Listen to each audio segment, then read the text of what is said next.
जय जगन्नाथ नमस्कार ओम न्यूज 24 को स्वागत करुच्ची। आसतु जीवा देश विषय किसी गुरुत्वपूर्ण घटना पर नजर पकई नेबा। हाँ दर्शक बंधु आमे लगातार भाव में लघुचापर वर्षा एवं किपर रही ओडिशार प्रभाव ता पूरा वीडियो पर आपण नजर पकई एवं पुणी एवं 25 तारिख दिन 25 तारिख में पुणी आसूची एक लघुचाप। ये लघुचाप सृष्टि होवार संभावना अधिक थिबारु वर्तमान शीतर परिमाण कम रोची। ओडिशार जो शीतर प्रभाव रोची एवं किछि दिन तले शीत पड़ुला एवं एबे हाल्का में मध्यम धरणर जो शीतर तांडव वर्तमान देखा मिलूँ। किंतु आज स्पेशल आज जो डेट आजिका तारीख रे एवं आजिका दिन में शीतर प्रकोप अधिक थिबारु वर्तमान जनजीवन एक अस्तव्यस्त लगुच। बड़ कथा होची एठी समस्त शीतर देखंतु गाँ गली और छक बजार रे समस्ते किछि निया होळा करी निया पाखरे बसुथिबार दृश्य आमे जो देखिथिलु एवं एई भली भाव जो शीतर तांडव वर्तमान ओडिशा उपरे पड़ुछि एवं जहाँ अपडेट खबर वर्तमान आसुछि या मध्य आउ 3 दिन पर्यंत ये जो वर्तमान जो मकर संक्रांति बेलू जो शीतर परिमाण टिके कम रही एवं जहाँ पाणीपाग विभाग तरफ जो आकलन करा जाउछि वर्तमान शीतर प्रकोप आहुरी वर्तमान 17, 18, 19 एवं 20, 22, 23 वर्तमान यही जो 5 दिन शीतर प्रकोप अधिका रहिबो बोली पाणीपाग विशेषज्ञ तरफ जो सूचना दी जाइछि। वर्तमान आमे जो कथा आपण मानक कहबो वर्तमान 25 तारिख में बंगोपसागर सृष्टि होता लघुचाप वर्तमान सृष्टि होवार संभावना रही वर्तमान शीतर परिमाण हल्का कि मध्य कम रोचे। किछि दिन तले शीतर परिमाण अधिक थिला आउ किछि दिन तले वर्तमान शीतर परिमाण टिके हल्का कि अच्छी। मोटामोटी भाव में कहवाक गले जो शीतर वर्तमान आउरी 5 दिन ओडिशा को कलबल करिवो बोली पाणीपाग विशेषज्ञ तरफ सूचना अच्छी। किंतु एठी जो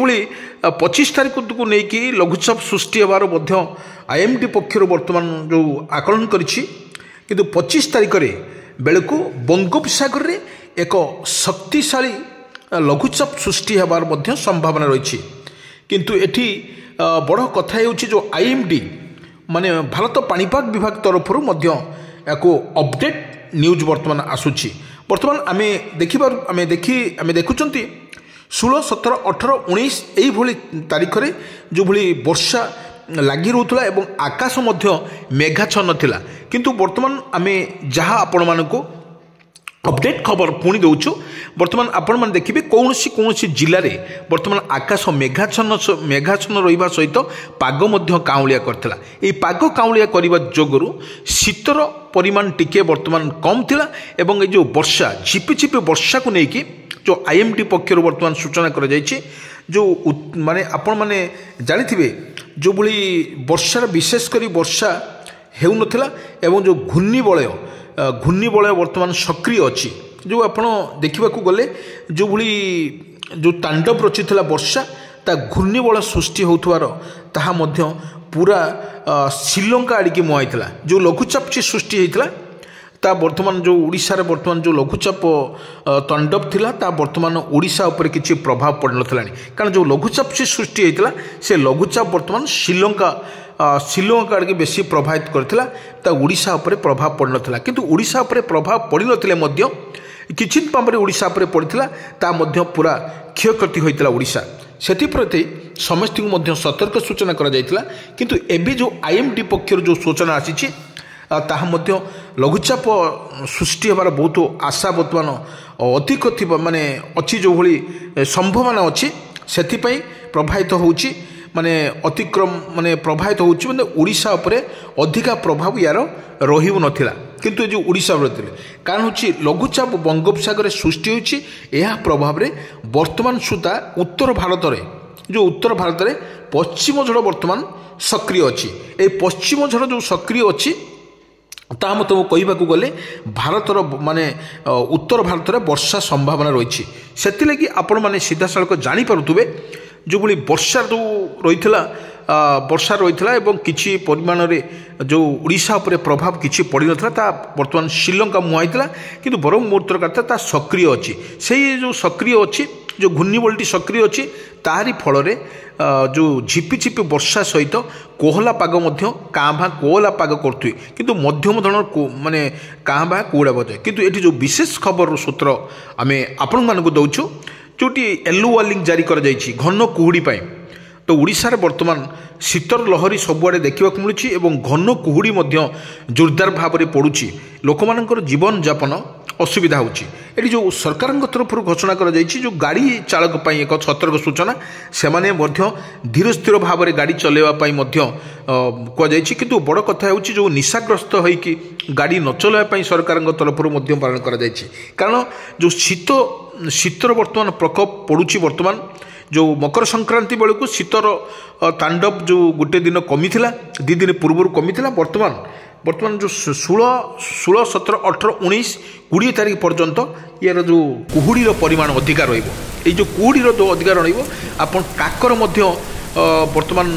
କାକର ବୁଢ଼ା କାକର ମଧ୍ୟ ପଡ଼ୁଛି ଆପଣ ରାସ୍ତାଘାଟରେ ଯାତାୟାତ କରୁଥିବା ଲୋକଙ୍କ ମଧ୍ୟରେ ଯେଉଁ କାକର ପଡ଼ୁଛି ଏବଂ ଭିଜା କାକର ପଡ଼ୁଛି ସକାଳୁ ମଧ୍ୟ ଅଧିକ ଶୀତ ଅନୁଭୂତ ହେଉଛି ଏବଂ ଶୀତ ଅନୁଭୂତ ହୋଇଥିବା ବେଳେ କାକର ମଧ୍ୟ ଜୋରଦାର ପଡ଼ୁଛି এই କାକର ପଡ଼ିବା ଦ୍ୱାରା ଯେଉଁଭଳି କାରଣ ଲଘୁଚାପ ସୃଷ୍ଟି ହୋଇଥିବା ବଙ୍ଗୋପସାଗରରେ ସୃଷ୍ଟି ହୋଇଛି ଏହା ଉତ୍ତର ଭାରତରେ ପଶ୍ଚିମ ଝଡ଼ ବର୍ତ୍ତମାନ ସକ୍ରିୟ ଅଛି ଏହି ସକ୍ରିୟ ଫଳରେ ବର୍ତ୍ତମାନ ଦେଖିବାକୁ ଗଲେ ଆକାଶ ମେଘାଚ୍ଛନ୍ନ ରହିବା ସହିତ ବର୍ଷାର ପରିମାଣ ହାଲକାକି ରହିବ କେଉଁଠି ଯେଉଁ ଆପଣ ଦେଖନ୍ତୁ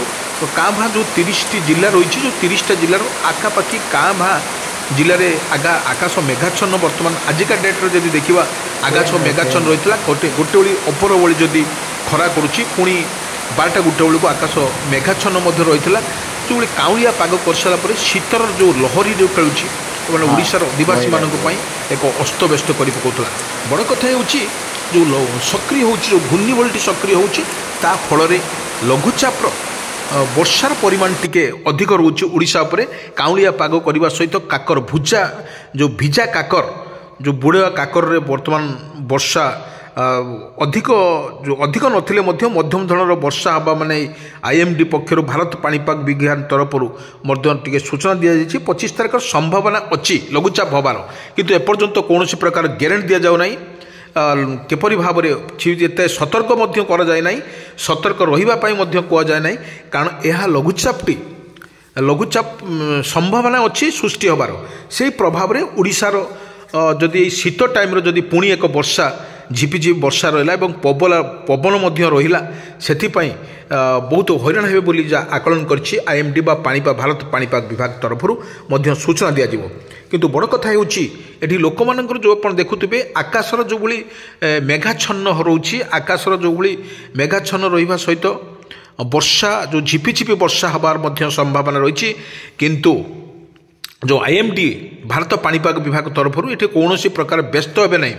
ଏବଂ କୌଣସି ସତର୍କ ସୂଚନା ମଧ୍ୟ ନାହିଁ ଏ ଯେଉଁ ସତର୍କ ସୂଚନା ନଥିଲା ବେଳେ ମଣିଷ କୌଣସି ପ୍ରକାର କିଛି ଏଠି ବିପଦ ସମ୍ମୁଖୀନ ହୋଇପାରିବେ ନାହିଁ ଏବଂ କୌଣସି ପ୍ରକାର ଏଠି ଓଡ଼ିଶାକୁ ଏତେ ବର୍ଷାର ପ୍ରଭାବ ପଡ଼ିବ ନାହିଁ ଏବଂ ଯେଉଁ ହାଲକା କି ପବନ ସହିତ କାଉଁଳିଆ ପାଗ କହିବା ମଧ୍ୟ ସୂଚନା ଅଛି ଏବଂ ଯାହା ଜଣାପଡ଼ୁଛି ଯେଉଁଭଳି ପାଗର ପରିବର୍ତ୍ତନ ଯୋଗୁଁ କୋହଲା ପାଗ ମଧ୍ୟ କରିବ ଆପଣ ଦେଖନ୍ତୁ କୌଣସି ଜିଲ୍ଲାକୁ ଯେଉଁ କୁହୁଡ଼ି ପାଗ ପାଇଁ ୟେଲୋ ୱାର୍ଣ୍ଣିଂ ଜାରି କରାଯାଇଛି ଆପଣ ଦେଖନ୍ତୁ ବ୍ରହ୍ମପୁର ଦେଖନ୍ତୁ ସମ୍ବଲପୁର ଭଦ୍ରକ ବାଲେଶ୍ୱର କଟକ ପୁରୀ କେନ୍ଦୁଝର ଏଇଭଳି ଭାବରେ